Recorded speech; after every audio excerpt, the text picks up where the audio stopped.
নমস্কার বন্ধুরা, কুকুই ট্রাইতে আপনাদের স্বাগত। আশা করি আপনারা সবাই ভালো আছেন, আমিও ভালো আছি। আজকে চলে এসেছি আরও একটি নতুন রেসিপি নিয়ে। আজকে তৈরি করব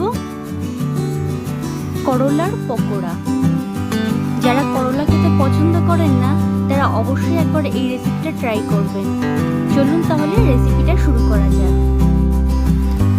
দেখুন, এইখানে আমি করলাগুলোকে গোল গোল করে কেটে নিয়েছি এবং এর মধ্যে আমি নুন মাখিয়ে রেখেছি। এইবার অন্য একটা বোলের মধ্যে করলাগুলোকে ঢেলে নিলাম। এবার একে একে সমস্ত উপকরণগুলো এর মধ্যে অ্যাড করে দেবো। প্রথমেই এর মধ্যে দিয়ে দিলাম 2 চামচ চিনি। এবার দিয়ে দিচ্ছি 1 চামচ হলুদ, 1 চামচ কালো জিরে, 1 চামচ লঙ্কার গুঁড়ো। আপনারা চাইলে লঙ্কার গুঁড়োর পরিবর্তে কাঁচা লঙ্কাও দিতে পারেন। আর দিয়ে দিলাম 1 চামচ মতো আদা বাটা। এবার সমস্ত উপকরণগুলোকে উচ্ছের সাথে খুব ভালো করে মিক্স করে দিচ্ছি। আমি যেহেতু আগেই উচ্ছেটাকে নুন দিয়ে মাখিয়ে রেখেছিলাম, তার জন্য এখন আর কোনো নুন এর মধ্যে ইউজ করলাম না।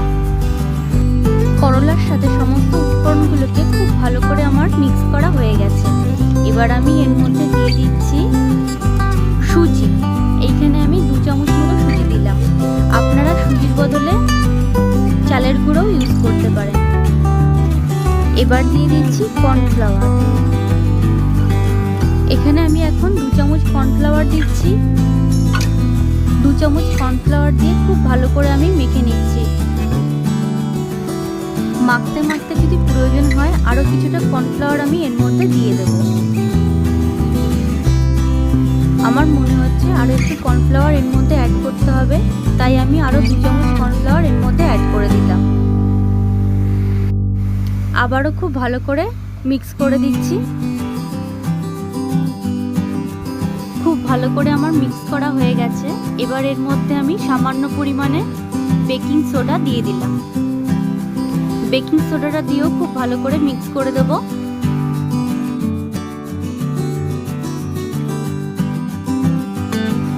এইবার 30 মিনিটের জন্য ঢাকা দিয়ে রাখলাম। 30 মিনিট হয়ে গেছে। এবার আমি কড়াইতে তেল বসিয়ে দিয়েছি। এখানে আমি সরষের তেল বসিয়েছি। এই তেল থেকে কিছুটা তেল নিয়ে আমি এই করলার মধ্যে দিলাম এবং খুব ভালো করে হাতের সাহায্যে মিক্স করে দিচ্ছি। এইবার একটা একটা করে করলা এই তেলের মধ্যে আমি দিয়ে দিচ্ছি। অনেকেই আছে তেতো জিনিস খেতে পছন্দ করে না, তবে এইভাবে যদি ভেজে দেন তাদেরও খুব ভালো লাগবে। এইবার আমি কিছুক্ষণের জন্য কড়াইটা ঢেকে দেব। যেহেতু আমি করলাগুলো সিদ্ধ করে নিয়ে নিই, যাতে করলাগুলো খুব ভালোভাবে সিদ্ধ হয়ে যায়, তার জন্য আমি এটাকে 2 মিনিটের জন্য ঢাকা দিয়ে দিচ্ছি। 2 মিনিট হয়ে গেছে। এবার আমি ঢাকাটা খুলে নিচ্ছি। খুন্তির সাহায্যে একটু উল্টে পাল্টে দিচ্ছি। এবার আর ঢাকা দেবো না, এইভাবেই কিছুক্ষণ হতে দেবো, তারপর কড়াই থেকে তুলে নেব।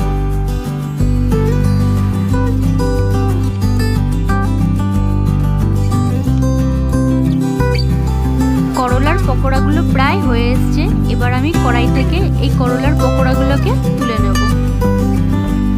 এই একইভাবে সমস্ত পকোড়াগুলোকে আমি ভেজে নেব।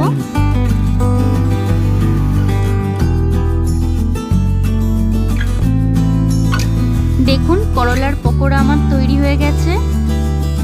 তাহলে বন্ধুরা, রেসিপিটা ভালো লাগলে অবশ্যই একবার ট্রাই করবেন এবং আমাকে কমেন্টের মাধ্যমে জানাবেন। তাহলে আজকের মতো টাটা।